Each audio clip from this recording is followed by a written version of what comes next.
India Legal presents Courts Roundup.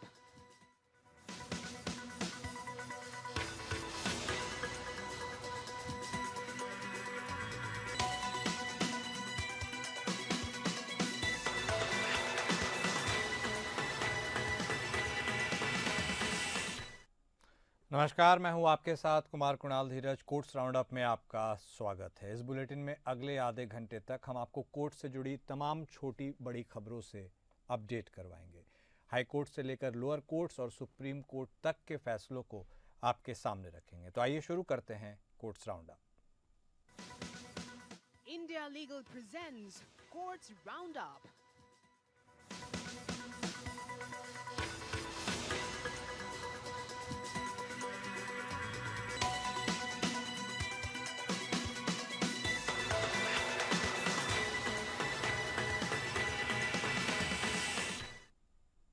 Madhya Pradesh के पीथमपुरा में union carbide का लगभग 340 टन कचरा और उसके निस्तारण के लिए सुप्रीम कोर्ट ने याचिका पर सुनवाई की है और इसके लिए अपना फैसला बताया है। सुप्रीम कोर्ट सुनवाई ने याचिका पर अपनी सुनवाई को बंद करते हुए कहा है कि याचिकाकर्ता हाई कोर्ट के सामने अपनी बात रख सकता है। जस्टिस BR गवई की अध्यक्षता वाली बेंच ने याचिकाकर्ता को हाई कोर्ट जाने का निर्देश देते हुए कहा कि इस मामले को Madhya Pradesh high court monitor कर रहा है, इसलिए याचिकाकर्ता अपनी मांग हाई कोर्ट के सामने रख सकते हैं।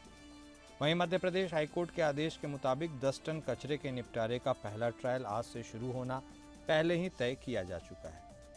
दरअसल इंदौर के रहने वाले चिन्मय मिश्रा नाम की ओर से सुप्रीम कोर्ट में हाई कोर्ट के आदेश को चुनौती देते हुए याचिका दाखिल की थी। सुप्रीम कोर्ट के रुख के बाद गुरुवार को धार के पीतमपुर स्थित रामकी एनवायरो में कचरे के निपटान की प्रक्रिया शुरू हो गई है। आज 10 टन कचरे का निष्पादन होगा। इस पूरी प्रक्रिया में करीब 17 से 18 घंटे लगेंगे। अधिकारियों ने बताया कि भोपाल से लाए गए यूनियन कार्बाइड के कचरे को कंटेनर से निकालने, उसकी जांच करने, उसे भस्मक तक ले जाने समेत भस्मक को गर्म करने और कचरे को जलाने के साथ ही लैंडफिल में उसे दबाने तक की प्रक्रिया की जाएगी। सेंट्रल पॉल्यूशन कंट्रोल बोर्ड की टीम रामकी एनवायरो कंपनी के अंदर मौजूद है। वहीं मामले की गंभीरता को देखते हुए रामकी एनवायरो के बाहर सुरक्षा के कड़े बंदोबस्त किए गए हैं। बड़ी संख्या में पुलिस कर्मियों को फैक्ट्री के बाहर तैनात किया गया है। फैक्ट्री के अंदर भी पुलिस कर्मियों से भरी बस को भेजा गया है। फैक्ट्री की ओर आने वाले रास्ते पर पुलिस ने बैरिकेड लगा दिए हैं। हालांकि अभी किसी को रोका नहीं जा रहा है।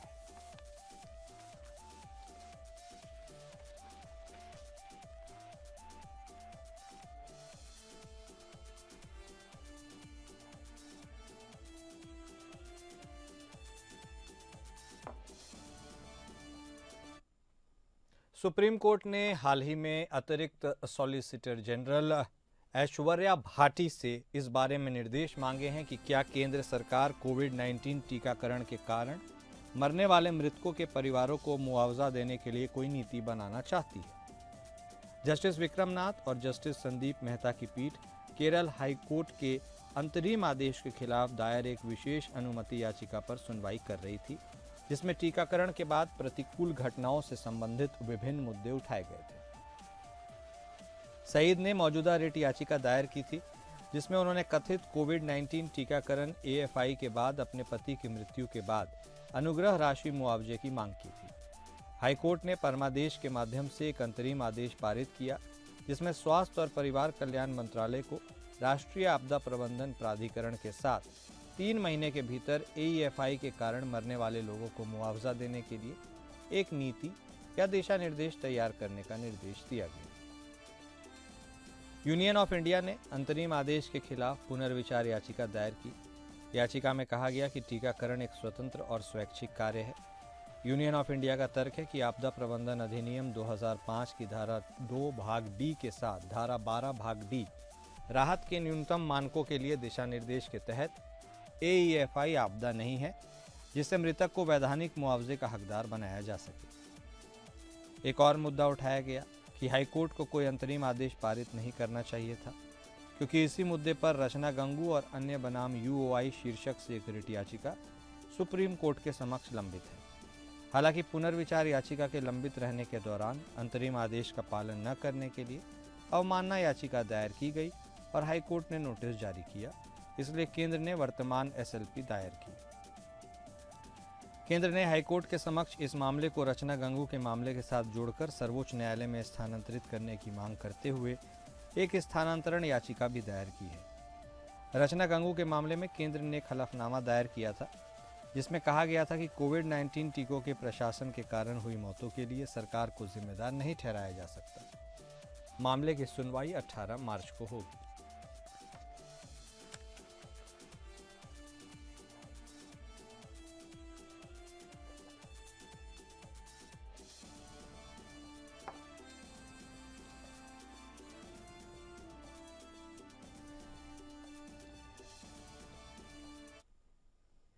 सुप्रीम कोर्ट ने अपने पिछले निर्णयों को खारिज किया, जिसमें कहा गया था कि माल और सेवा कर अधिनियम जीएसटी एक्ट के तहत अपराधों के संबंध में अग्रिम जमानत आवेदन सुनवाई योग्य नहीं है। Chief justice of India Sanjiv Khanna, justice MM Sundresh और जस्टिस बेला त्रिवेदी की 3 जजों की पीठ ने गुजरात राज्य बनाम चूड़ामणि परमेश्वरन अय्यर और अन्य तथा भारत भूषण बनाम जीएसटी खुफिया महानिदेशक नागपुर क्षेत्रीय इकाई अपने जांच अधिकारी के माध्यम से मामले में 2 जजों की पीठ के निर्णयों को खारिज कर दिया। इसमें कहा गया कि जीएसटी एक्ट के तहत समन किए गए व्यक्ति को अग्रिम जमानत आवेदन दायर नहीं किया जा सकता और संविधान के अनुच्छेद 226 के तहत रिट याचिका दायर करना ही एकमात्र उपाय है। सीजेआई खन्ना द्वारा लिखे गए फैसले में कहा गया कि गिरफ्तारी की आशंका होने पर अग्रिम जमानत देने की शक्ति उत्पन्न होती है। दंड प्रक्रिया संहिता के तहत न्यायालयों में निहित यह शक्ति व्यक्तियों को गिरफ्तार होने से बचाने के लिए संविधान के अनुच्छेद 21 के तहत जीवन और स्वतंत्रता के अधिकार की पुष्टि करती है।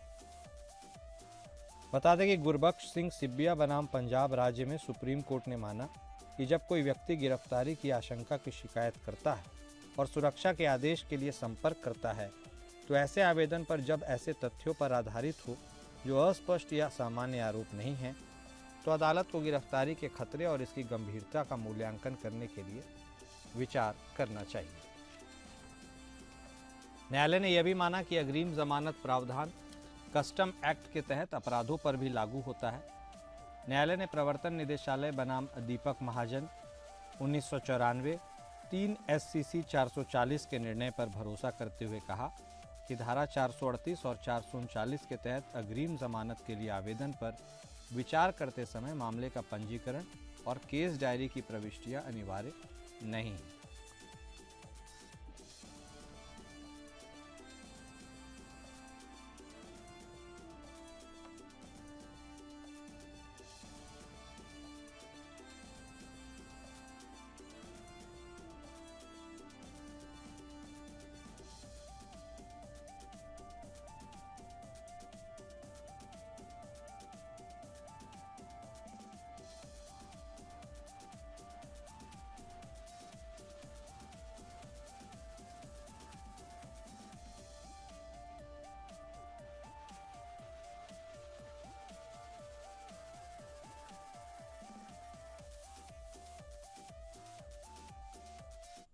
सुप्रीम कोर्ट ने माना कि लघु मध्यम उद्यम विकास अधिनियम और सूक्ष्म विकास अधिनियम 2006 के अनुसार जारी खरीद आदेश 2012 में कानून की ताकत है और यह लागू करने योग्य है। कोर्ट ने आगे कहा कि एमएसएमई एक्ट और खरीद आदेश 2012 किसी व्यक्तिगत एमएसई के लिए लागू करने योग्य अधिकार नहीं बताते हैं, लेकिन इसके तहत बनाए गए वैधानिक प्राधिकरण और प्रशासनिक निकाय लागू करने योग्य कर्तव्यों से प्रभावित हैं। वे जवाबदेह हैं और न्यायिक पुनर्विचार के अधीन हैं। इस तरह के दृष्टिकोण के लाभ के बारे में विस्तार से बताते हुए कोर्ट ने कहा कि चूंकि ऐसे वैधानिक निकायों में डोमेन विशेषज्ञ शामिल होते हैं, इसलिए यह सूचित निर्णय लेने को सुनिश्चित करेगा।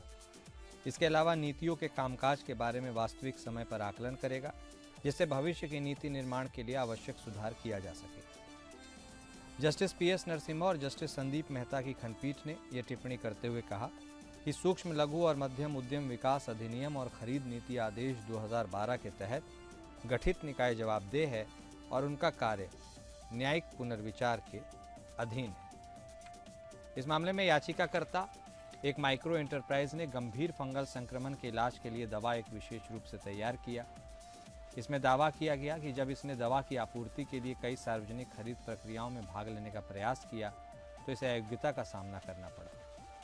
इसके लिए आधार सरकार द्वारा जारी निविदा आमंत्रण नोटिस में निर्धारित न्यूनतम टर्नओवर क्लॉज था।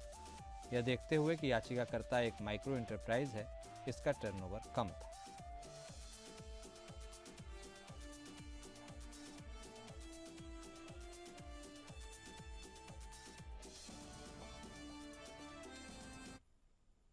सुप्रीम कोर्ट ने हाल ही में कहा कि जिस व्यक्ति को उस धन के उपयोग से वंचित किया जाता है जिसका वह हकदार है, उसके ब्याज के रूप में इस वंचिता के लिए मुआवजा पाने का अधिकार है।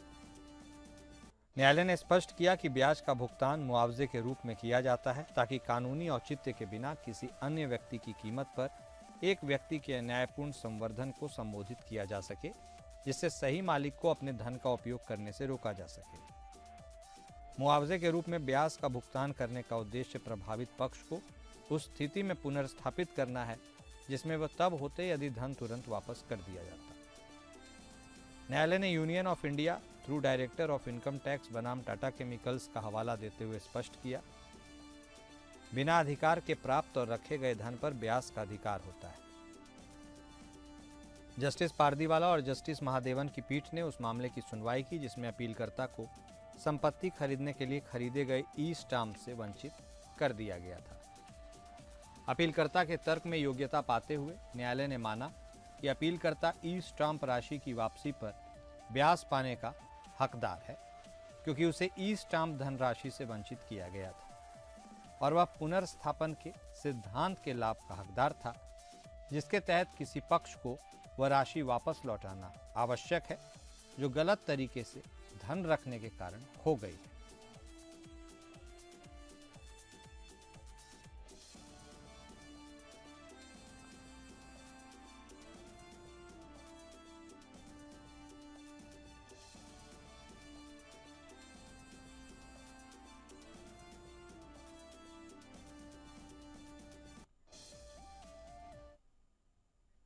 मेसर्स कथावाला रियल्टर्स एलएलपी ने डीसीआईटी मुंबई द्वारा बेहिसाब आय के रूप में 6.13 करोड़ की बढ़ोतरी को चुनौती दी थी।